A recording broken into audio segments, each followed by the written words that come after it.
अच्छा, मतलब आपको कॉन्स्टिपेशन है, ओके। और आपको क्या हो रहा है? आपको डायरिया हो रहा है। ठीक है, मैं समझ गया। आपको कॉन्स्टिपेशन है मतलब आपको कब्ज बन रही है, मतलब आपके स्टूल जो हैं, फीकल मैटर जो हैं, सही से पास आउट नहीं हो पा रहे। ठीक है। आपको क्या है? डायरिया है, मतलब कि आपके वाटरी स्टूल है, आपको दस्त लग चुकी है। ठीक है। आपको क्या हो रहा है? अच्छा, आपको नोजिया है। आपको क्या हो रहा है? अच्छा, आपको वॉमिटिंग हो रही है। वॉमिटिंग का मतलब उल्टी आ रही है, और नोजिया मतलब उल्टी जैसा लग रहा है। ठीक है, मैं समझ गया। एक को कब्ज है, एक को दस्त हो रही है, एक को उल्टी जैसा लग रहा है, एक को उल्टी आ चुकी है, वॉमिटिंग हो रही है। ठीक है। आपको क्या प्रॉब्लम है? अच्छा अच्छा, वो प्रॉब्लम आपको है एसिड रिफ्लक्स की। एसिड रिफ्लक्स का मतलब होता है कि जब कभी भी स्टमक में एसिड का प्रोडक्शन ज्यादा हो जाता है, तो वो एसिड जो है फूड पाइप के थ्रू ऊपर आने की कोशिश करता है। और जब कभी वो एसिड फूड पाइप के थ्रू ऊपर आने की कोशिश करेगा, तो हमें हर्ट बर्न जैसी प्रॉब्लम आएगी। हमें यहाँ पर जलन होगी, बहुत ज्यादा जलता है। ये एसिड का रिफ्लक्स होता है, एसिड ऊपर की तरफ आता है, इसे कहते हैं एसिड रिफ्लक्स। ठीक है। ठीक है सर। अलग अलग पेशेंट है।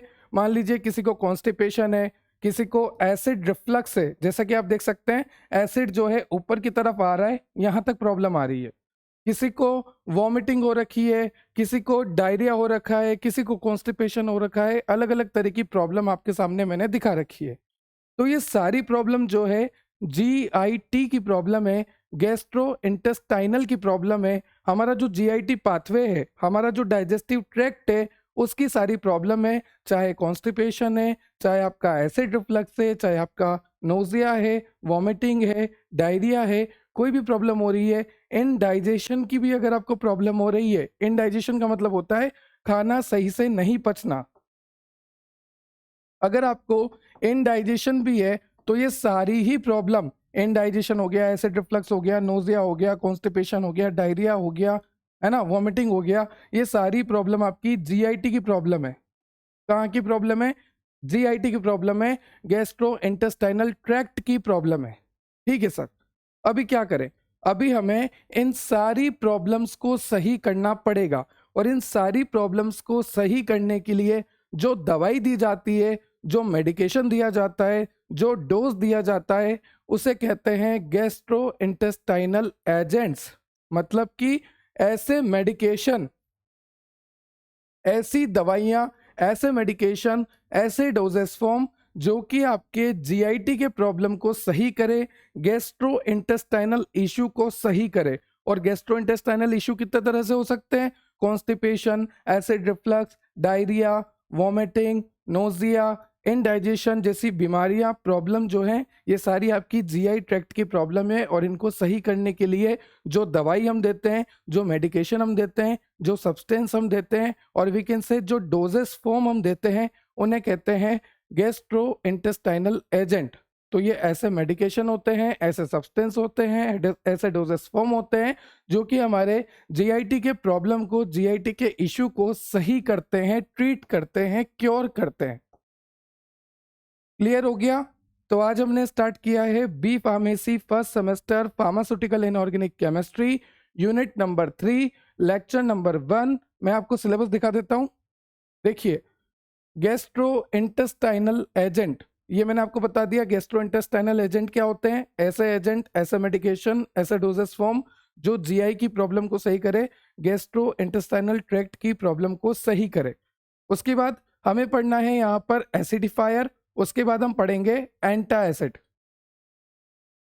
देखो, नाम से आपको क्लियर हो रहा होगा, एसिडिफायर मतलब कि ऐसे सब्सटेंस जो कि हमारी बॉडी में, जो कि हमारी बॉडी फ्लूइड में, कहां पर? हमारे बॉडी के फ्लूइड में, हमारी बॉडी फ्लूइड में एसिडिक कैरेक्टर बढ़ाए। एसिडिक कैरेक्टर बढ़ाने का मतलब है पीएच को कम करना। आपको पता ही है ना कि 7 से कम होगा तभी एसिडिक कैरेक्टर बढ़ेगा। तो इसीलिए बोल रहे हैं पीएच को कम करना। मतलब कि एसिडिफायर ऐसे सब्सटेंस होते हैं, ऐसे एजेंट होते हैं, ऐसे मेडिकेशन होते हैं, ऐसे कंपाउंड होते हैं जो कि हमारी बॉडी फ्लूइड में जाकर एसिडिक कैरेक्टर बढ़ाते हैं। मतलब कि कहीं ना कहीं पीएच को कम कर रहे हैं। सर एक बात बताइए, क्यों जरूरी है एसिडिक कैरेक्टर बढ़ाना? बताऊंगा अभी, एक बात और सुनो। एंटासिड क्या होते हैं? जो हमारी बॉडी में जाकर एसिडिक कैरेक्टर को कम करे, पीएच को बढ़ाने की कोशिश करें, क्योंकि पीएच कम का मतलब होता है एसिडिक कैरेक्टर। अब हमें एसिडिक कैरेक्टर को कम करना है, मतलब पीएच को बढ़ाना पड़ेगा।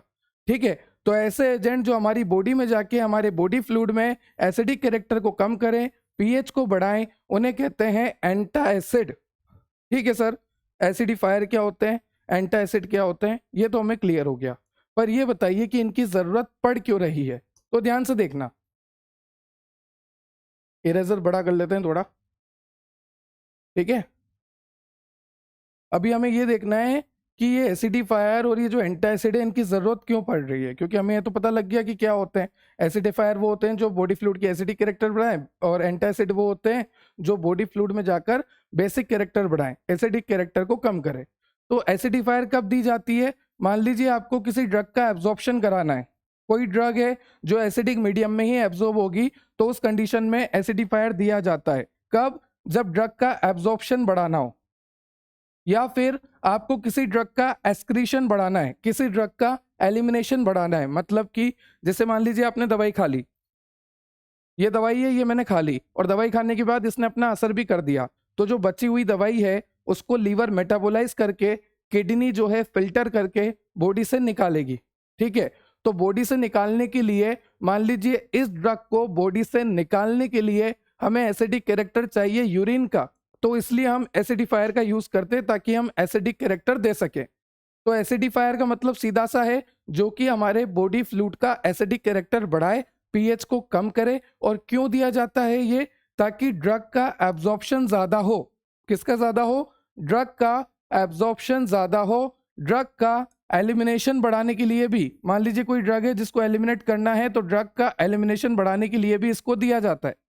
साथ ही साथ किडनी स्टोन से प्रिवेंट होने के लिए, किडनी स्टोन्स हो जाते हैं, हुए होंगे कहीं ना कहीं, बहुत कॉमन होता जा रहा है किडनी स्टोन, तो किडनी में स्टोन्स बन जाते हैं, स्टोन्स का फॉर्मेशन हो जाता है, अभी देखेंगे एग्जाम्पल भी। तो किडनी स्टोन को एलिमिनेट करने के लिए, आई रिपीट, किडनी स्टोन को एलिमिनेट करने के लिए, जब किडनी स्टोन इनिशियल स्टेज पे होता है तो उसको एलिमिनेट करने के लिए भी यूरिन का पीएच एसिडिक कर दिया जाता है ज्यादा, और उस कंडीशन में हमें एसिडिफायर को यूज करना पड़ता है। ठीक है, ठीक है सर, कहीं ना कहीं हमें पता लग गया कि किसी ड्रग के एब्जॉर्प्शन के लिए, किसी ड्रग के एलिमिनेशन के लिए, और वीकेंड से एक्सक्रीशन के लिए, यहाँ तक कि हमें किडनी स्टोन से अगर बचना है तो भी हमें एसिडिफायर का यूज करना होगा। और भी कई जगह हैं, और भी कई कंडीशन है जहां पर एसिडिफायर का यूज करते हैं, जैसे कि यूरिनरी ट्रैक्ट इन्फेक्शन से प्रिवेंट होने के लिए। यूरिनरी ट्रैक्ट इन्फेक्शन क्या होता है? हमारा जो यूरिन का पाथवे है, हमारा जो यूरेटर है, हमारा जो यूरिनरी ब्लैडर है, जहां पर यूरिन इकट्ठा होता है, उस पूरे रास्ते में अगर कहीं भी इन्फेक्शन हो जाए, तो उस इन्फेक्शन को सही करने के लिए, अर्ली स्टेज पे उस इन्फेक्शन को रोकने के लिए भी हम लेते हैं एसिडिफायर। क्लियर हो गया? तो एसिडिफायर का अपने आप में बहुत इंपॉर्टेंट रोल होता है। ठीक है सर, कहीं ना कहीं हमें ये तो पता लग गया कि एसिडिफायर का बहुत ज्यादा रोल है। एब्जॉर्प्शन ले लो, एलिमिनेशन ले लो, किडनी स्टोन को एलिमिनेट करने में ले लो, या फिर यूटीआई को सही करने में ले लो। ठीक है, एसिडिफायर का तो क्लियर हो गया कि हाँ भाई चाहिए। पर एक बात बताइए सर, ये बेसिफायर क्यों चाहिए, मतलब कि ये एंटासिड क्यों चाहिए? तो एंटासिड की बात करते हैं अब एंटासिड क्यों चाहिए? जैसा कि मैंने आपको बोला था, एक पेशेंट हमारे पास आया भी था जिसमें क्या हो रहा था, एसिड का रिफ्लक्स हो रहा था। मतलब कि ये आपका स्टमक है, suppose this is your stomach. जैसे मैं अगर आपको बताऊं, तो ये आपका स्टमक है ना, यहाँ पर आपको स्टमक दिखा रखा है छोटू सा, पता लग रहा होगा। तो ये जो आपका स्टमक है, यहाँ पर HCl का प्रोडक्शन होता है। किसका प्रोडक्शन होता है? हाइड्रोक्लोरिक एसिड का प्रोडक्शन होता है। क्यों? क्योंकि जरूरी है, डाइजेशन ऑफ फूड में एक इंपॉर्टेंट रोल प्ले करता है। जो भी खाना हम खाते हैं उसमें जो बैक्टीरिया होता है, उस बैक्टीरिया को एलिमिनेट करने का काम, किल करने का काम किसका होता है? स्टमक के HCl का ही होता है। फूड को सॉफ्ट बनाने का काम भी, बैक्टीरिया को, वायरस को एलिमिनेट करने का काम भी HCl का होता है। तो स्टमक में HCl होना ही चाहिए। पर स्टमक में जब HCl जरूरत से ज्यादा फॉर्म हो जाए, तो हो सकता है कि वहां पर जो स्टमक की जो मेम्ब्रेन्स होती है वो भी डैमेज होना स्टार्ट हो जाए, और ये भी हो सकता है कि वो एसिड जो है ऊपर की तरफ आना शुरू हो जाए, और हमारे थ्रोट में, और वी कैन से हमारे फूड पाइप में, इसोफेगस में पूरी जगह एक जलन स्टार्ट हो जाती है, बर्निंग सेंसेशन स्टार्ट हो जाता है, हार्ट बर्न स्टार्ट हो जाता है, चेस्ट बर्न स्टार्ट हो जाता है in the condition of acidic reflux. तो जब इतना ज़्यादा एसिड बन जाता है हमारी बॉडी में, तो उस कंडीशन में हमें देना पड़ता है एंटा एसिड। नाम से पता लग रहा, एंटा एसिड। देखो मैं आपको समझाता हूं। एंटा एसिड इस तरह के मेडिकेशन होते हैं, आई रिपीट, एंटा एसिड इस तरह के मेडिकेशन होते हैं जो कि एसिडिटी को कम करते हैं, मतलब कि पीएच को बढ़ाते हैं। ठीक है, in the condition of acidic reflux इसे दिया जाता है। और we can say in the condition of chest burn, heart burn, in the condition of GERD, आगे बताऊंगा जीआरईडी क्या होता है, वो भी एसिडिक रिफ्लक्स ही होता है। तो उस कंडीशन में भी हमें एंटा एसिड देना पड़ता है। ठीक है, अब बात करते हैं कि ये एंटा एसिड करता क्या है। अरे सर अभी तो आपने बताया कि एंटा एसिड एसिडिटी को कम करेगा और पीएच को बढ़ाएगा, पर कैसे? देखो नाम से पता लग रहा, एंटा एसिड मतलब कि ये है बेस। रुको मैं आपको बताता हूं। एंटा एसिड का मतलब क्या हो गया कि ये है बेस। ठीक है सर, और हमें क्या कम करना है? एसिड कम करना है। तो बेस जो है एसिड के साथ रिएक्शन करेगा। और ये बात आपको पता है, बच्चा बच्चा जानता है, जब एसिड और बेस रिएक्ट करते हैं तो बनता है सोल्ट। क्या बनता है? सोल्ट। और सोल्ट के साथ बनता है वाटर, और इस रिएक्शन को कहते हैं न्यूट्रलाइजेशन रिएक्शन। तो जैसा कि आप सुन सकते हैं, देख सकते हैं, यहां पर हो जाएगी न्यूट्रलाइजेशन रिएक्शन, मतलब कि न्यूट्रल मामला हो जाएगा। मतलब कि ये जो एसिडिक बहुत ज्यादा था वो अब धीरे धीरे कम होता जाएगा। तो एंटा एसिड कैसे काम करेगा? एंटा एसिड जाएगा, एसिड के साथ रिएक्ट करेगा, एसिड और बेस जब रिएक्ट करेंगे तो सोल्ट और वाटर का फॉर्मेशन होगा। ये रिएक्शन न्यूट्रलाइजेशन रिएक्शन होती है, और यहां पर एसिडिटी जो है कम हो जाएगी। ठीक है सर, एंटा एसिड क्यों देते हैं समझ में आ गया। एंटा एसिड काम कैसे करता है समझ में आ गया। देखो, तो गैस्ट्रोइंटेस्टाइनल एजेंट का मतलब तो क्लियर हो गया आपको कि जीआईटी की जो भी प्रॉब्लम है, जैसे कि heart burn, chest burn, acid reflux, constipation, diarrhoea, nausea, vomiting, indigestion, उन सभी प्रॉब्लम को सही करने के लिए जीआई एजेंट दिए जाते हैं, गैस्ट्रोइंटेस्टाइनल एजेंट दिए जाते हैं, और ये अपना काम करते हैं। अब यहाँ पर आपको दो बता रखे हैं, एसिडिफायर और एंटा एसिड, जहाँ पर आपने डिटेल स्टडी करी है अभी, एक आउटलाइन भी देखी है अभी कि एंटा एसिड का क्या काम होता है और एसिडिफायर का क्या काम होता है। अब आपको सिलेबस में कई सारे कंपाउंड्स दे रखे हैं, जैसे कि अमोनियम क्लोराइड दे रखा है आपको सबसे पहले, फिर आपको दे रखा है डाइल्यूट HCl, फिर आपको एंटा एसिड में दे रखे हैं आइडियल प्रॉपर्टी ऑफ एंटा एसिड, मतलब कि जो आपका एंटा एसिड होता है वो किस तरह का होना चाहिए। चलिए बताइए, सपोज मैं यहाँ पे खड़ा हूँ और मेरे स्टमक में बहुत ज़्यादा प्रॉब्लम हो रही है। मेरे स्टमक में जो एसिड का प्रोडक्शन है वो बहुत ज़्यादा बढ़ चुका है, और इतना बढ़ चुका है कि एसिड रिफ्लक्स स्टार्ट हो गया। एसिड जो है मेरे इसोफेगस में आना शुरू हो गया, जिसको कहते हैं एसिड रिफ्लक्स। तो मेरी बॉडी में, मेरे स्टमक में एसिड का प्रोडक्शन बढ़ गया, और वो एसिड जो है फूड पाइप के थ्रू ऊपर आने की कोशिश कर रहा है, एसिड रिफ्लक्स हो रहा है, जिससे मेरे को चेस्ट बर्न और हार्ट बर्न हो रहा है। तो हमें ये देखना है कि अगर हम कोई एंटा एसिड दे रहे हैं, सपोज कि अगर ये एंटा एसिड है, suppose this is an antacid, तो अगर हम कोई एंटा एसिड दे रहे हैं, जैसे ये एंटा एसिड हो गया हमारा, तो अगर हम कोई एंटा एसिड दे रहे हैं तो वो एंटा एसिड कैसा होना चाहिए? सर सीधी सी बात है, सबसे पहले तो इकोनॉमिकल होना चाहिए, चीप होना चाहिए, मतलब कि सस्ता होना चाहिए, ताकि हर कोई अफोर्ड कर सके। दूसरा, इजीली अवेलेबल होना चाहिए, आसानी से मिल जाए, ज्यादा परेशानी ना हो। तीसरा, इजी टू यूज होना चाहिए, यूज करने में कोई दिक्कत नहीं आए। चौथा, उसके साइड इफेक्ट बिल्कुल कम होने चाहिए। आप चाहोगे क्या कि आप सही होने के लिए दवाई लो और खराब हो जाओ? नहीं चाहोगे ना, तो साइड इफेक्ट बिल्कुल कम होने चाहिए। साथ ही साथ टॉक्सिक इफेक्ट बिल्कुल कम होने चाहिए। ठीक है, और भी कई तरह के गंदे इफेक्ट जैसे एडवर्स इफेक्ट भी कम होने चाहिए। और आप क्या चाहोगे कि थोड़े ही डोज में, एक दो ढक्कन में ही मैं सही हो जाऊं, है ना, थोड़े ही डोज में मैं ठीक हो जाऊं। और आप क्या चाहोगे कि ये जो है लंबे टाइम तक असर दे, ये बहुत अच्छा हो। ऐसा नहीं है कि मैंने एंटा एसिड लिया, थोड़ी देर एसिडिटी कंट्रोल हुई, आधे घंटे बाद वापस एसिडिटी होने लग गई। ऐसा नहीं होना चाहिए। मैं जो भी दवाई लूं उसका लॉन्ग टर्म इफेक्ट रहे, और मैं जो भी दवाई लूं वो फटाफट इफेक्ट दे।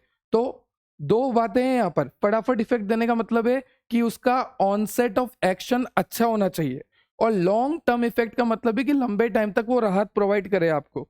तो कोई भी दवाई आप लेके आओगे तो ये सारी चीजें देखोगे, ये सारी आइडियल प्रॉपर्टी होती है एंटासिड की, जैसे कि इकोनॉमिकल हो, इजीली अवेलेबल हो, इजी टू यूज हो, साइड इफेक्ट कम हो, टॉक्सिक इफेक्ट कम हो, एडवर्स इफेक्ट कम हो, ऑनसेट ऑफ एक्शन अच्छा हो, ठीक है, लॉन्ग टर्म तक वो एक्शन देता रहे, साथ ही साथ पेप्सिन को इनहिबिट कर दे। स्टमक में पेप्सिन होता है, पेप्सिन जो है एसिडिक एनवायरनमेंट में एक्टिवेट होता है, पर ये बेसिक करेगा ना थोड़ा सा तो पेप्सिन भी इनएक्टिवेट हो जाएगा, ठीक है। तो ये आइडियल प्रॉपर्टी है कि एंटा एसिड ऐसा तो होना ही चाहिए। क्लियर है?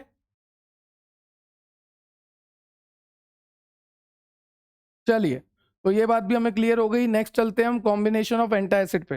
सर एक बात बताइए, नोट्स कब दिखाओगे? अरे दिखाऊंगा यार, पर जब कंसेप्ट क्लियर होते जा रहे हैं तो क्लियर करते ही चले ना, क्योंकि हमें तो कंसेप्ट क्लियर करने हैं। चलिए, कॉम्बिनेशन ऑफ एंटा एसिड, नाम से पता लग रहा है कॉम्बिनेशन, मतलब कि यहाँ पर दो मेडिकेशन दी जाएगी, और दो मेडिकेशन दी जाएगी मतलब कि मेडिकेशन में क्या होता है, ड्रग होता है। ड्रग क्या होता है? एपीआई होता है, एक्टिव फार्मास्यूटिकल इंग्रेडिएंट। जैसे मान लीजिए ये दवाई है, इस दवाई के अंदर कोई ना कोई ड्रग है, और वो ही ड्रग मेरी बॉडी में जाके एक्शन करेगी। ड्रग के अलावा यहाँ पर जो कुछ भी है वो सब एक्सिपिएंट है, जैसे binding agent, colouring agent, flavouring agent, sweetening agent, preservative, जो कुछ भी है इसके अंदर, अधेसिव वगैरह वगैरह, बाइंडर वगैरह वगैरह, वो सब क्या है? प्रिजर्वेटिव है।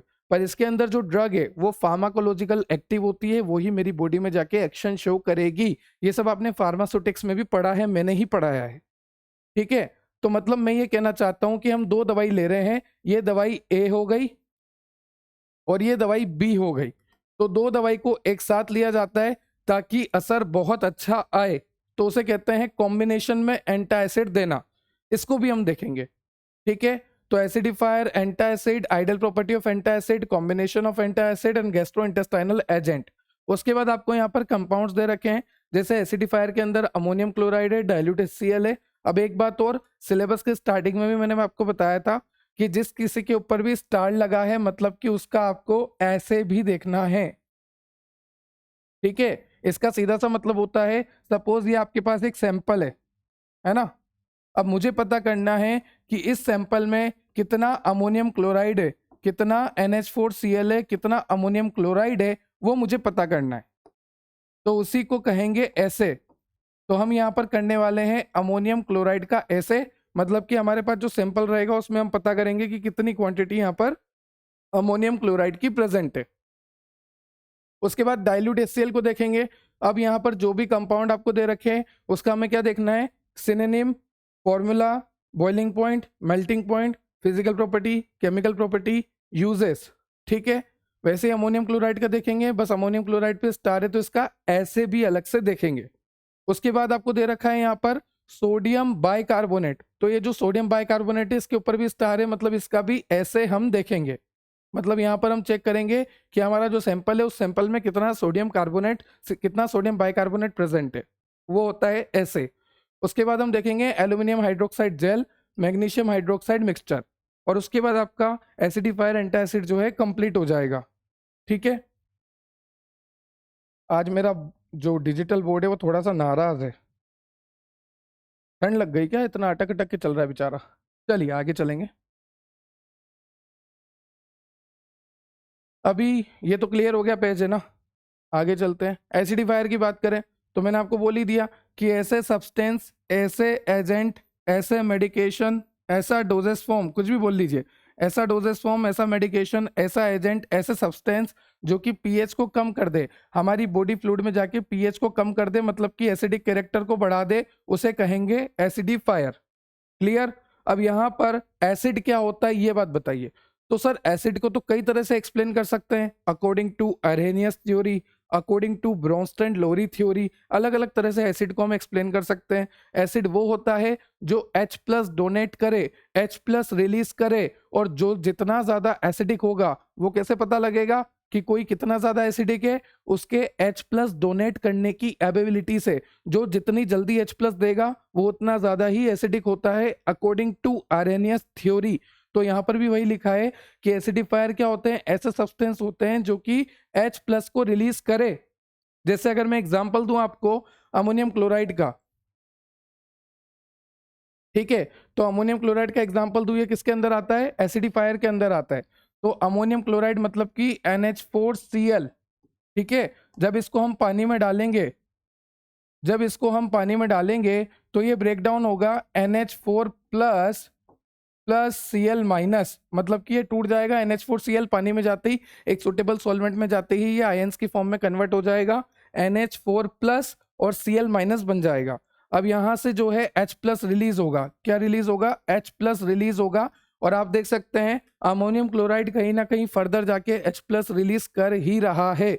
तो एसिडिफायर ऐसा सब्सटेंस होते हैं जो कि H प्लस रिलीज करे, और जब भी H प्लस रिलीज होता है तो इसकी वजह से पीएच कम हो जाती है, और एसिडिफायर का काम भी वही है कि पीएच को कम करना।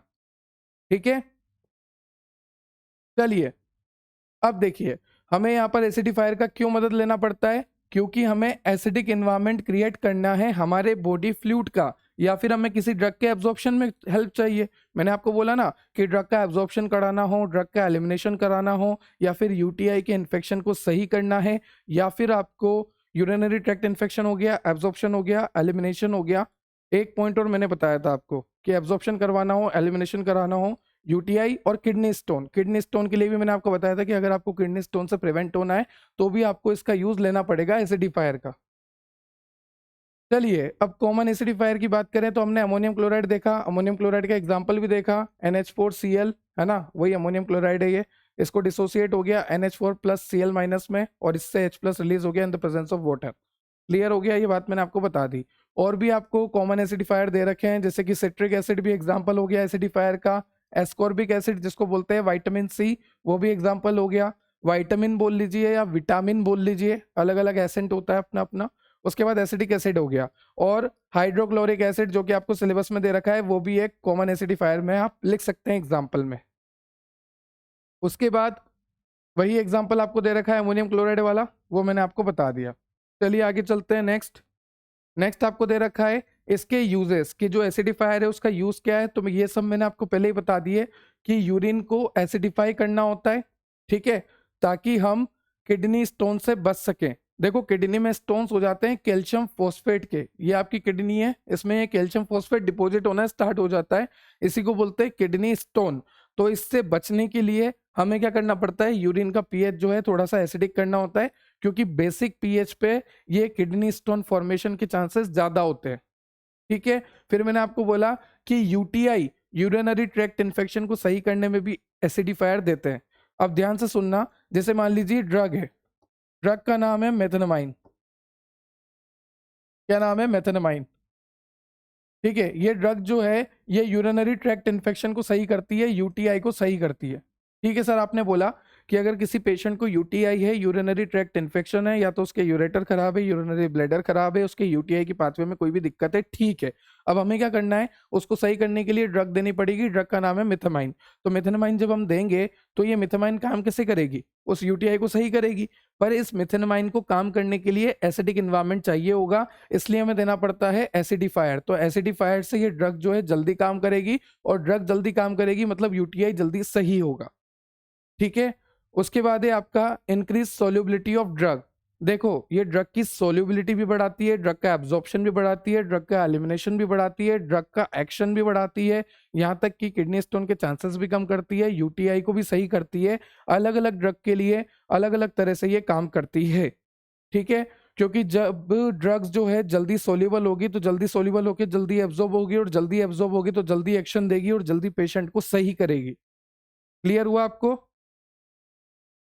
आगे चलते हैं। फिर आपको दे रखा है ड्रग एब्जॉर्प्शन बढ़ाता है, पर एक बात ध्यान रखना कि एसिडिफायर का यूज जो है ध्यान से करना, क्योंकि कई बार क्या होता है, एसिडिफायर का अगर आपने ओवरडोज ले लिया, अगर एसिडिफायर गलती से आपकी बॉडी में ज्यादा हो गया, तो ज्यादा होने का क्या मतलब है, एसिडिफायर ज्यादा होना मतलब कि बॉडी फ्लूइड के पीएच का कम होना, मतलब कि बॉडी फ्लूइड का एसिडिक होना। और जब बॉडी फ्लूइड एसिडिक हो जाएगा तो उस कंडीशन में तरह तरह के एंजाइम काम करना बंद कर देंगे, क्योंकि हर एंजाइम का अपना एक स्पेसिफिक पीएच होता है काम करने के लिए।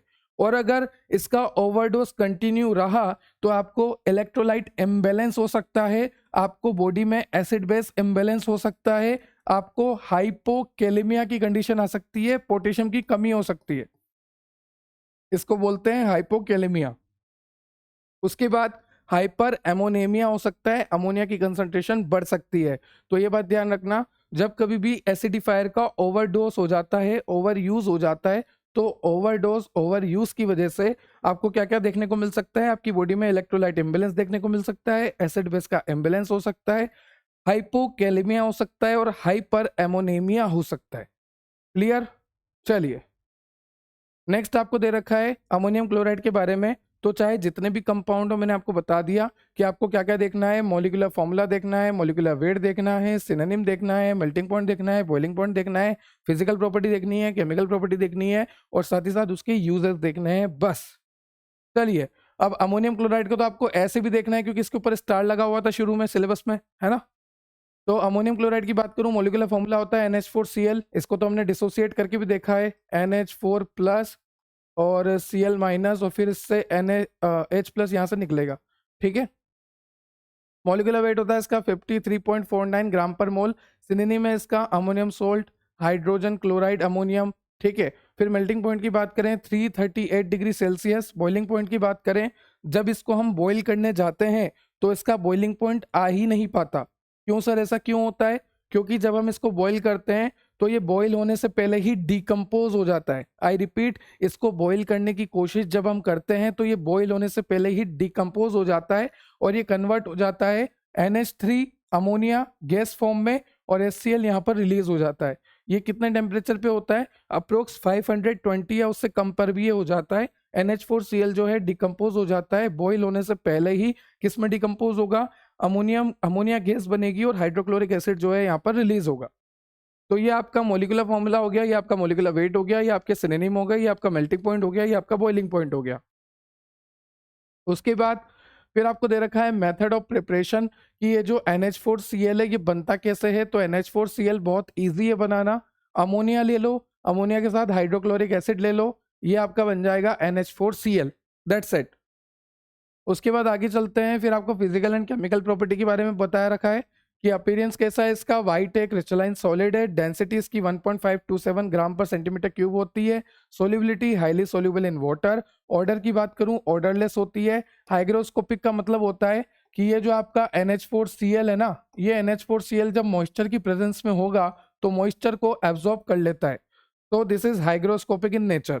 उसके बाद acidic in solution, it forms a acidic solution, mildly acidic solution when dissolve in water. जब इसको वाटर में डिसॉल्व करोगे, ऑब्वियसली आपको पता है कि अगर आप NH4Cl को वाटर में डालोगे तो वो किस में कन्वर्ट होगा? NH4 plus plus Cl negative. उसके बाद ये NH4 plus H plus release करेगा, मतलब एसिडिक इन्वायरमेंट क्रिएट होगा, ठीक है। फिर आपको रिएक्टिविटी के बारे में बता रखा है कि ये डिकम्पोज हो जाता है आपके अमोनिया गैस में और हाइड्रोक्लोरिक एसिड जो यहाँ पर रिलीज हो जाता है, या फिर हाइड्रोजन क्लोराइड बोल लीजिए आप। उसके बाद यूजेस की बात करें तो यूज कहाँ पर होता है? केमिकल इंडस्ट्री में यूज होता है, मेटल्स के साथ यूज किया जाता है। ध्यान से सुनना, जब कभी भी मेटल की एक्सट्रैक्शन प्रोसेस होती है, मेटल को एक्सट्रैक्ट किया जाता है, तो उस कंडीशन में हम यहाँ पर यूज करते हैं अमोनियम क्लोराइड।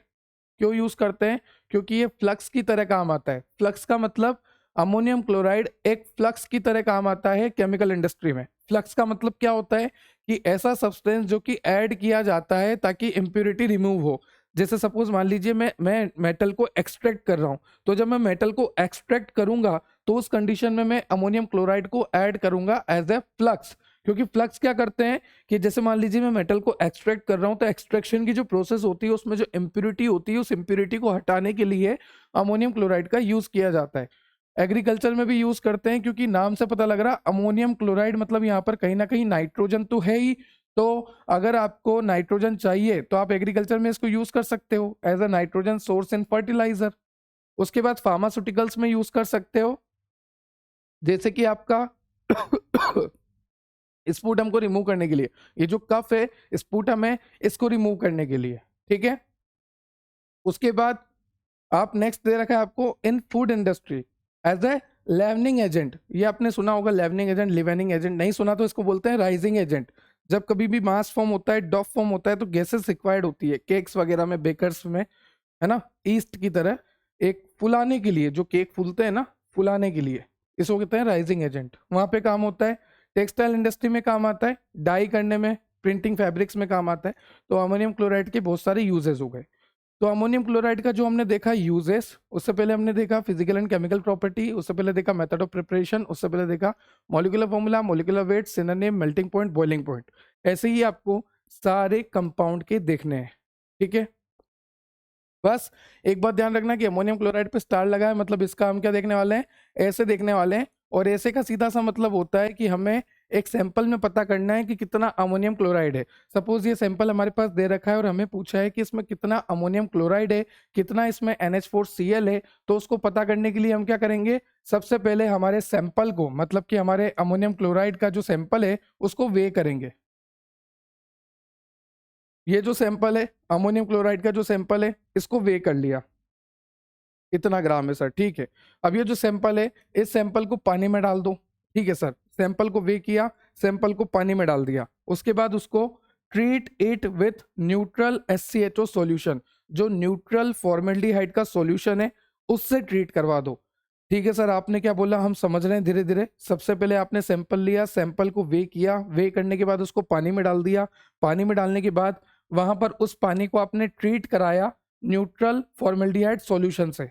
ठीक है सर, यहाँ तक क्लियर हो गया। न्यूट्रल फॉर्मेल्डिहाइड सॉल्यूशन से आपने ट्रीट कराया। अब फिर आपने क्या करना होता है, titrate the liberated HCl with a standard NaOH solution. यहाँ पर क्या होगा, लिबरेट होगा HCl। क्या लिबरेट होगा, क्या रिलीज होगा, HCl यहाँ पर लिबरेट होता है, रिलीज होता है। जब ये रिएक्शंस होती है ना, तो यहाँ पर HCl जो है लिबरेट होता है, रिलीज होता है। इसको जब आपने ट्रीट कराया SCHO के साथ, तो यहाँ पर HCl लिबरेट हुआ। तो जब HCl लिबरेट हुआ, रिलीज हुआ, तो उसको हम NaOH सॉल्यूशन के साथ क्या कराएंगे, ट्रीट कराएंगे, टाइट्रेट कराएंगे। तो जो यहाँ पर HCl रिलीज होता है उसको टाइट्रेट कराते हैं हम NaOH के साथ, ठीक है। और जब टाइट्रेशन चल रही है, एक तरफ से NaOH आ रहा है, एक तरफ से HCl है, तो एक इंडिकेटर भी चाहिए, क्योंकि टाइट्रेशन में इंडिकेटर चाहिए होता है। तो यहाँ पर जो इंडिकेटर होता है वो होता है फिनोप्थैलिन।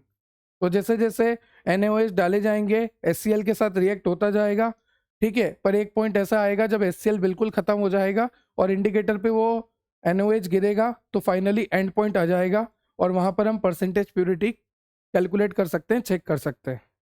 एक बार और समझा देता हूँ, क्योंकि हो सकता है एनालिसिस आप बहुत दिन बाद सुन रहे हो, पढ़ रहे हो। तो यहाँ पर हमने कुछ नहीं किया, सबसे पहले हमने सैंपल को वे किया, उस सैंपल को हमने पानी में डाला, उसको हमने ट्रीट कराया न्यूट्रल फॉर्मेल्डिहाइड सॉल्यूशन से, न्यूट्रल SCHO सॉल्यूशन से। और उसके बाद यहाँ पर हमने देखा कि HCl लिबरेट हो रही है। तो जैसे ही HCl लिबरेट हो रही है, ऊपर से हम टाइट्रेट करा रहे हैं इसको NaOH के साथ, और टाइट्रेशन करा रहे हैं, तो एक इंडिकेटर होना जरूरी है जिसका नाम है फिनोप्थेलिन।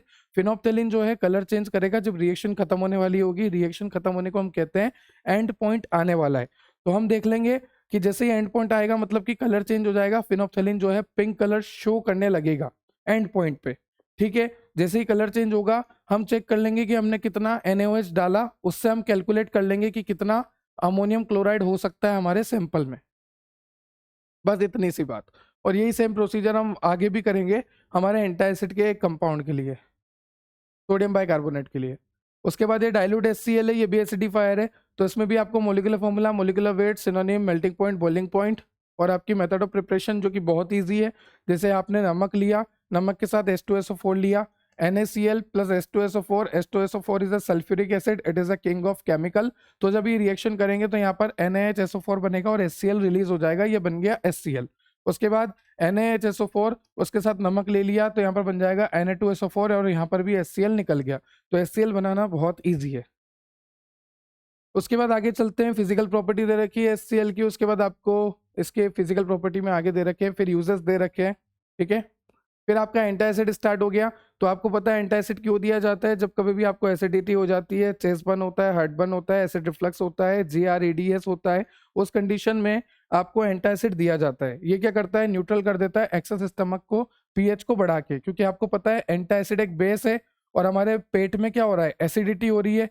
तो बेस और एसिड जब रिएक्ट करेंगे तो यहाँ पर एक न्यूट्रल रिएक्शन होगी, सॉल्ट और वाटर बनेगा, इसलिए बोल रहे हैं कि न्यूट्रलाइज कर देता है एक्सेसिव स्टमक के पीएच जो कम हो रहा है वहां पर उसको, ठीक है। मतलब जो एसिडिटी हो रही है उसको न्यूट्रलाइज कर देगा, न्यूट्रलाइज एक्सेस स्टमक।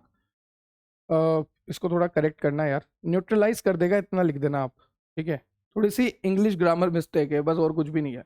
उसके बाद provide relief from heartburn, acid reflux, ये आपको पता है, ठीक है। यहाँ पर आप ऐसा लिख सकते हो, जो भी ओवर प्रोडक्शन हो रहा है ना एसिड का, उसको न्यूट्रलाइज कर देगा। क्लियर। नेक्स्ट आपको दे रखा है कैसा एंटासिड वर्क करता है, तो आपको पता है एंटासिड एक तरह का बेस है और वो जो है एसिड के साथ रिएक्ट करेगा तो सॉल्ट और वाटर बनाएगा और यहाँ पर ये न्यूट्रलाइजेशन रिएक्शन होगी। बस इतना आपको लिखना है, वही लिखा हुआ है। उसके बाद एंटासिड के एग्जाम्पल दे रखे हैं आपको, तो जैसे कि कैल्शियम बेस्ड एंटासिड होते हैं, कुछ कुछ मैग्नीशियम बेस्ड एंटासिड होते हैं। अभी हम देखेंगे कैल्शियम बेस्ड भी देखेंगे, मैग्नीशियम बेस्ड एंटासिड भी देखेंगे। तो जो कैल्शियम बेस्ड एंटासिड होते हैं ना, ये बहुत इफेक्टिव होते हैं। These are effective at neutralising acid and provide quick relief. ये जो कैल्शियम बेस्ड एंटासिड होते हैं, एक तो ये इफेक्टिव होते हैं, दूसरा ये क्विक रिलीफ देते हैं, जल्दी आराम देते हैं, आपकी एसिडिटी को जल्दी सही करते हैं, क्विक रिलीफ देते हैं, ठीक है। However over use can lead to side effect like constipation और किडनी स्टोन। अगर आपने इन कैल्शियम बेस्ड एंटासिड को ज्यादा यूज ले लिया तो इसकी वजह से आपको साइड इफेक्ट देखने को मिल सकते हैं, जैसे कि आपको कॉन्स्टिपेशन हो सकता है, आपको किडनी में स्टोन हो सकते हैं। ये सारी बातें आपको याद रखनी है कि ये आपका जो एंटासिड है जिसका नाम है कैल्शियम बेस्ड एंटासिड, ये बहुत ही अच्छा है, बहुत ही इफेक्टिव है, जल्दी इफेक्ट देता है। पर अगर इसका ओवरडोज हो गया तो उससे आपको किडनी स्टोन होने के चांसेस हो सकते हैं, साथ ही साथ आपको कॉन्स्टिपेशन भी हो सकता है। उसके बाद बात करते हैं मैग्नीशियम बेस्ड एंटासिड, ये भी बहुत अच्छा होता है। मैग्नीशियम हाइड्रोक्साइड का सॉल्यूशन बहुत अच्छा एंटासिड होता है, ठीक है। मिल्क ऑफ मैग्नीशिया जो है बहुत अच्छा एंटासिड होता है। तो these are effective at neutralising acid but can cause diarrhoea as a side effect. पर इसका साइड इफेक्ट क्या है? डायरिया। तो देखो ध्यान से देखना, कैल्शियम बेस्ड एंटासिड में जो साइड इफेक्ट होता है वो होता है कॉन्स्टिपेशन, मतलब कि कब्ज बनना, पेट साफ नहीं हो पाना। वहीं अगर बात करूं मैग्नीशियम बेस्ड एंटासिड की, तो इसका साइड इफेक्ट क्या है? अगर इसका ओवरडोज हो जाए, इसका साइड इफेक्ट है डायरिया, दस्त लग जाना। एक में दस्त आ नहीं रही, एक में दस्त रुक नहीं रही, है ना। चलिए उसके बाद आगे चलते हैं। कॉमन यूज की बात करें तो कब एंटासिड लेते हैं? जब इंडाइजेशन का प्रॉब्लम हो, जब गैस्ट्राइटिस हो। गैस्ट्राइटिस का मतलब होता है कि हमारी जो स्टमक की लाइनिंग होती है ना, ये हमारी स्टमक की जो लाइनिंग है, ये लाइनिंग, इसमें क्या हो जाता है? इन्फ्लामेशन हो जाता है, ठीक है। ये लाइनिंग जो है डैमेज हो जाती है, तो हमारे गैस्ट्रिक लाइन डैमेज हुई है। आइटिस मतलब इन्फ्लामेशन, ठीक है। तो हमारे गैस्ट्रिक जो लाइन होती है उसमें इन्फ्लामेशन हो जाता है, उसको बोलते हैं gastritis. Inflammation of the stomach lining cause by excess acid. जब कभी भी हमारे स्टमक में एसिड का प्रोडक्शन बढ़ जाता है तो उस कंडीशन में हमारी गैस्ट्रिक लाइन जो है डैमेज हो जाती है, उसमें इन्फ्लामेशन हो जाता है, जिसको बोलते हैं गैस्ट्राइटिस। तो गैस्ट्राइटिस को सही करने के लिए भी एंटासिड दिया जाता है। उसके बाद हार्टबर्न हो गया, इंडाइजेशन हो गया, गैस्ट्राइटिस हो गया, पेप्टिक अल्सर। पेप्टिक अल्सर मतलब कि छाले हो जाना, घाव हो जाना। जब स्टमक में एसिड ज्यादा हो जाता है तो वहां पर छाले हो जाते हैं, घाव हो जाता है, GRED भी हो सकता है। उस कंडीशन में भी आपको क्या देना पड़ता है? एंटासिड देना पड़ता है। फिर नेक्स्ट आपको दे रखा है साइड इफेक्ट, कि अगर एंटासिड ज्यादा हो जाते हैं तो क्या क्या साइड इफेक्ट आते हैं। क्योंकि हमने एसिडिफायर के तो साइड इफेक्ट देख लिए थे कि अगर एसिडिफायर का ओवरडोज हो जाए तो पीएच इम्बेलेंस हो जाएगा, इलेक्ट्रोलाइट इम्बेलेंस हो जाएगा, हाइपोकैलेमिया हो जाएगा, हाइपर एमोनेमिया हो जाएगा, ये सारा हमने देखा था। फिर हम देखते हैं कि साइड इफेक्ट क्या होते हैं हमारे इसके एंटासिड के। तो अगर आपने एंटासिड जरूरत से ज्यादा ले लिया तो उस कंडीशन में ये बात तो कॉमन है कि पीएच बिगड़ेगी, आपकी इलेक्ट्रोलाइट बिगड़ेगा। पर और क्या क्या होता है? जैसे कि कॉन्स्टिपेशन हो सकता है, डायरिया हो सकता है। ये तो अभी अभी हमने देखा कि कॉन्स्टिपेशन भी हो सकता है, डायरिया भी हो सकता है, क्योंकि अगर कोई भी एंटासिड ज्यादा हो गया, जैसे कैल्शियम बेस ज्यादा हो गया तो कॉन्स्टिपेशन होगा, मैग्नीशियम बेस ज्यादा हो गया तो डायरिया हो सकता है। और अगर कैल्शियम बेस ज्यादा हुआ तो हो सकता है किडनी स्टोन भी हो जाए, क्योंकि कैल्शियम बेस्ड एंटासिड, एंटासिड मतलब कि एसिडिटी कम करना, और जब यूरिन की एसिडिटी कम हो जाएगी तो बेसिसिटी बढ़ेगी, और बेसिसिटी बढ़ने से किडनी स्टोन होने के चांसेस बढ़ जाते हैं, ठीक है। तो यहाँ पर यही लिखा है कि अगर आपने ज्यादा यूज किया तो कॉन्स्टिपेशन हो सकता है, डायरिया हो सकता है, एसिड बेस इम्बेलेंस हो सकता है, पीएच इम्बेलेंस हो सकता है, इलेक्ट्रोलाइट इम्बेलेंस हो सकता है, ब्लोटिंग हो सकती है, गैस हो सकती है, इलेक्ट्रोलाइट इम्बेलेंस हो सकता है, और साथ ही साथ किडनी स्टोन भी हो सकता है। क्लियर। आगे चलते हैं। नेक्स्ट आपको दे रखा है आइडियल प्रॉपर्टी ऑफ एंटासिड। तो आपको पता है कि नॉन टॉक्सिक हो, नॉन इरिटेंट हो, इजीली अवेलेबल हो, साइड इफेक्ट नहीं हो, टॉक्सिक इफेक्ट नहीं हो, एडवर्स इफेक्ट नहीं हो, अच्छी इफेक्ट दे, जल्दी इफेक्ट दे, लॉन्ग टर्म इफेक्ट दे, और पेप्सिन को इनहिबिट कर दे। पेप्सिन जो है प्रोटीन के डाइजेशन में हेल्प करता है स्टमक में, और ये पेप्सिन जो है एसिडिक इन्वायरमेंट में एक्टिव होता है, पर जब आप एंटासिड दोगे तो इन्वायरमेंट थोड़ा सा बेसिक होगा तो इसका एक्टिवेशन रुक जाएगा, तो ये भी इनहिबिट हो जाता है। ठीक है, ये सारे आइडियल प्रॉपर्टी है। और ये भी हो कि एंटासिड जो है किसी तरह का कॉन्स्टिपेशन ना करे, किडनी स्टोन ना करे, डायरिया ना करे, जो भी साइड इफेक्ट है ना वो ना करे। उसके बाद एक टॉपिक था कॉम्बिनेशन ऑफ एंटासिड, कि ये जो कॉम्बिनेशन में दवाई दी जा रही है, जैसे मान लीजिए ये दो दवाई है, पर सरकार ने क्या करा या हमने क्या करा, हम फार्मासिस्ट है, हमने क्या करा, इन दोनों दवाई को एक ही में मिला के दे दिया, है ना। ये हो गया कॉम्बिनेशन, मतलब इस दवाई में दो एक्टिव इंग्रेडिएंट है। कितने हैं? दो एक्टिव इंग्रेडिएंट है। ये है कॉम्बिनेशन। क्या है? कॉम्बिनेशन। तो ये कॉम्बिनेशन बनाया क्यों जाता है उसको ध्यान से सुनना। सबसे पहले तो देखते हैं कॉम्बिनेशन क्या होता है, उसकी डेफिनेशन पढ़ लेते हैं एक बार। A combination of antacid refers to a medication, एक ऐसी मेडिकेशन होती है, एक ऐसा डोजेस फॉर्म होता है जो कि मल्टीपल एक्टिव इंग्रेडिएंट रखता है, मतलब कि मल्टीपल ड्रग रखता है।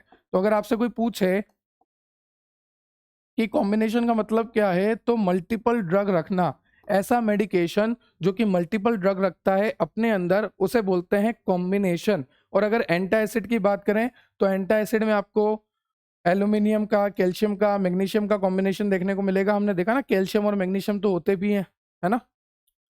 चलिए, अब क्यों दिया जाता है? ताकि हार्ट बर्न, चेस्ट पेन ये सब सही हो जाए। ठीक है, चेस्ट बर्न जो है सही हो जाए।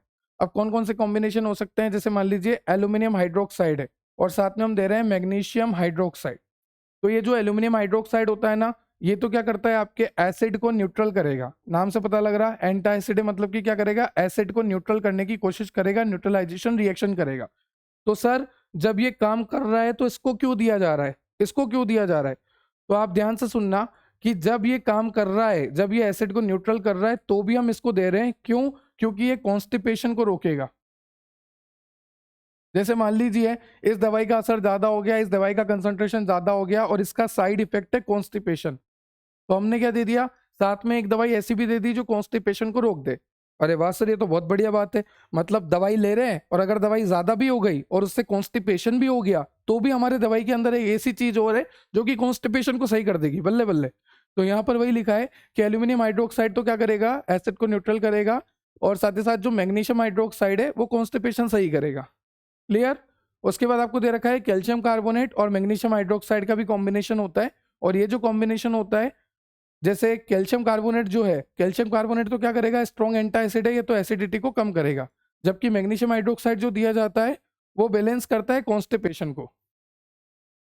वही वाली बात है, जैसे यहाँ पर एल्यूमिनियम हाइड्रोक्साइड क्यों दिया जा रहा था, एसिडिटी को सही करने के लिए, और मैग्नीशियम हाइड्रोक्साइड क्यों दिया जा रहा था, हमारे कॉन्स्टिपेशन को सही करने के लिए। वैसे ही मैग्नीशियम हाइड्रोक्साइड यहाँ पर भी क्यों दिया जा रहा है, कॉन्स्टिपेशन को सही करने के लिए। और यहाँ पर किसके साथ दिया जा रहा है, कैल्शियम कार्बोनेट के साथ भी दे सकते हैं, क्योंकि कैल्शियम कार्बोनेट एक बहुत अच्छा एंटासिड होता है। नेक्स्ट आपको दे रखे हैं सोडियम बाइकार्बोनेट के साथ सिट्रिक एसिड। ये दोनों का जो कॉम्बिनेशन होता है ये बहुत अच्छा और बहुत जल्दी आराम देता है। ठीक है। फिर सिमेथिकॉन और एंटासिड कॉम्बिनेशन होता है, ये भी आपको गैस वेस से बचाता है और एसिडिटी को सही करता है। उसके बाद वही सब आ गए। अब सारे आपके कंपाउंड्स आ गए। इस कंपाउंड्स में आपको क्या पढ़ना है, molecular formula, molecular weight, synonym, melting point, boiling point, method of preparation, physical property, chemical properties and uses. चलिए, ये सब तो आप देख सकते हैं, कोई बड़ी बात नहीं है। ऐसे देख लेते हैं जो कि आपको सिलेबस में दे रखा है कि सोडियम बाइकार्बोनेट का ऐसे बताओ। तो ऐसे का मतलब वही है, जैसे मान लीजिए आपके पास ये सैंपल है, इस सैंपल में आपको कंसंट्रेशन पता करनी है कि इस सैंपल में सोडियम बाइकार्बोनेट का कितना कंसंट्रेशन है। तो इस सैंपल में जब सोडियम बाइकार्बोनेट का कंसंट्रेशन अगर हमें पता करना है तो हमें करना पड़ेगा ऐसे। तो सबसे पहले हमें क्या करना है, सैंपल लेना है, सैंपल को वे करना है। तो देख सकते हैं आप, वे करा आपने सैंपल को, मतलब कि वे करा आपने सोडियम बाइकार्बोनेट के सैंपल को। ठीक है। फिर उसको आपने डिसॉल्व कर दिया पानी में। कहां पर डिसॉल्व किया, पानी में डिसॉल्व कर दिया। उसी में आपने इंडिकेटर को ऐड कर दिया। क्या ऐड कर दिया, इंडिकेटर को ऐड कर दिया। ठीक है सर, सबसे पहले हमने सैंपल को वे किया, सोडियम बाइकार्बोनेट को वे किया, उसको डिसॉल्व कर दिया पानी में और उसमें इंडिकेटर को ऐड कर दिया। ठीक है, ये बातें क्लियर हुई। उसके बाद add indicator in the solution, slowly add an acid while stirring constantly। अब देखो, ये सैंपल को पानी में डाल दिया, यहाँ पर इंडिकेटर डाल दिया। अब धीरे धीरे यहाँ पर आपको क्या करनी है, स्टेरिंग करनी है, इस तरह से मिक्स करना है, धीरे धीरे स्टेरिंग करनी है, मिक्स करना है, मिक्स करना है, मिक्स करना है, धीरे धीरे स्टेरिंग करनी है। ठीक है, कंटिन्यू एडिंग एसिड। अब यहाँ पर आपको स्टेरिंग करते करते एसिड को ऐड करना है।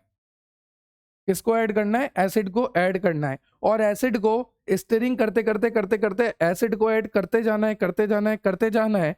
Continue adding acid until the solution reaches a certain colour. और जब तक एसिड को ऐड करना है तब तक कि इस सॉल्यूशन में कोई कलर नहीं आ जाए। ठीक है सर, घुमाते भी जा रहे हैं, मिलाते भी जा रहे हैं, एसिड को भी ऐड करते जा रहे हैं, और ये भी बात समझ गए कि एसिड को तब तक ऐड करना है जब तक कि इसमें कोई कलर नहीं आ जाए। फिर उस सॉल्यूशन को बॉईल करना है, ये जो सॉल्यूशन है इसमें बॉइलिंग कर दो। ठीक है, बॉईल करना है, फिर उसको कूल करना है। ठीक है सर, सॉल्यूशन को बॉईल कर रहे हैं, कूल कर रहे हैं, और उसी दौरान उसमें स्टीरिंग भी कर रहे हैं और एसिड भी मिलाते जा रहे हैं। ठीक है, स्टीरिंग चल रही है, एसिड मिला रहे हैं, बॉईल कर रहे हैं, बॉईल करने के बाद कूल कर रहे हैं। ठीक है, एसिड को मिलाते जाना है जब तक कि कलर चेंज ना हो, और जैसे ही कलर चेंज हो जाए आपको देख लेना है कि आपने कितना एसिड मिलाया, कि इतने एसिड पे मेरा कलर चेंज हो गया, मतलब इतना एसिड लगा। उससे फिर आप कैलकुलेट कर सकते हो इजीली कि आपके सैंपल में कितना सोडियम बाइकार्बोनेट था, क्योंकि सोडियम बाइकार्बोनेट एक बेस है और इसको पता करने के लिए एसिड मिलाते जाना है।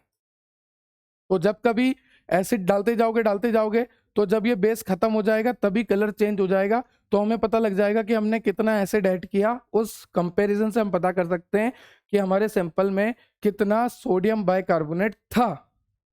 तो ये ऐसे का प्रोसीजर हो गया। बाकी सब तो वही है, यूजेस लिखा हुआ है। फिर एल्यूमिनियम हाइड्रोक्साइड जेल है, उसके लिए भी सब कुछ सेम है। ठीक है, फिर तो स्ट्रक्चर यूजेस ही रह गए, इसमें कुछ खास नहीं है। तो ये था आज का आपका लेक्चर। आई होप आपको लेक्चर क्लियर हुआ होगा। आज हमने बहुत ही डिटेल में स्टडी करी है कि एसिडिफायर क्या होते हैं, एंटी एसिड क्या होते हैं, एसिडिफायर किस तरह से अपना काम करते हैं। एक बार मैं आपको क्विक रिकैप दे देता हूँ। सबसे पहले हमने गैस्ट्रोइंटेस्टाइनल एजेंट को स्टार्ट किया, वहां पर हमने देखा कि गैस्ट्रोइंटेस्टाइनल एजेंट क्या होते हैं, गैस्ट्रोइंटेस्टाइनल एजेंट किस तरह से काम करते हैं। फिर हमने एसिडिफायर स्टार्ट किया, एसिडिफायर क्यों होते हैं, किस लिए बनाए जाते हैं, किस लिए यूज किए जाते हैं, कैसे मैकेनिज्म ऑफ एक्शन होता है, क्या इनका रोल होता है हमारी बॉडी में, अगर वो एसिडिक कैरेक्टर बढ़ा रहे हैं तो क्यों बढ़ा रहे होते हैं। हमने देखा था ड्रग के एब्जॉर्प्शन के लिए, ड्रग के एलिमिनेशन के लिए, ड्रग की सॉल्युबिलिटी के लिए, अच्छे से सॉल्युबल हो जाए, अच्छे से एब्जॉर्ब हो जाए, अच्छे से अपने एक्शन दे दे, अच्छे से एक्सक्रीट आउट हो जाए। इन सब के लिए हमने पीएच को कम किया था, एसिडिक कैरेक्टर को बढ़ाया था। फिर हमने एंटासिड देखा, आइडियल प्रॉपर्टी ऑफ एंटासिड देखी, और सभी को डिटेल स्टडी करते हुए हमने दो ऐसे भी यहाँ पर देखे आपके अमोनियम क्लोराइड के और सोडियम बाइकार्बोनेट के। अमोनियम क्लोराइड जो कि एक एसिडिफायर है, सोडियम बाइकार्बोनेट जो कि एक एंटासिड है। आई होप आपको लेक्चर क्लियर हुआ होगा। अगर आपको लेक्चर से थोड़ा सा भी डाउट है ना, तो आप कमेंट सेक्शन में कमेंट कर सकते हैं। ये नोट्स आपको मिल जाएंगे हमारी वेबसाइट पे www.depthobiology.com और मिलेंगे हैंड रिटन। ठीक है, तब तक के लिए बने रहिए, जुड़े रहिए। टेलीग्राम से आप जुड़ सकते हैं, इंस्टाग्राम से आप जुड़ सकते हैं, व्हाट्सएप चैनल से आप जुड़ सकते हैं, एप्लीकेशन से आप जुड़ सकते हैं। एप्लीकेशन पे इंपॉर्टेंट क्वेश्चन विद आंसर भी मिलेंगे, तो एप्लीकेशन पे आप जुड़ सकते हैं। Subscribe and share for more. सभी की लिंक आपको इस वीडियो के डिस्क्रिप्शन में मिल जाएगी, नहीं तो आप हर प्लेटफॉर्म पे जाके सर्च कर सकते हैं depth of biology. Have a nice day, have a good day. जय श्री राम। मिलते हैं नेक्स्ट टॉपिक में। Thank you.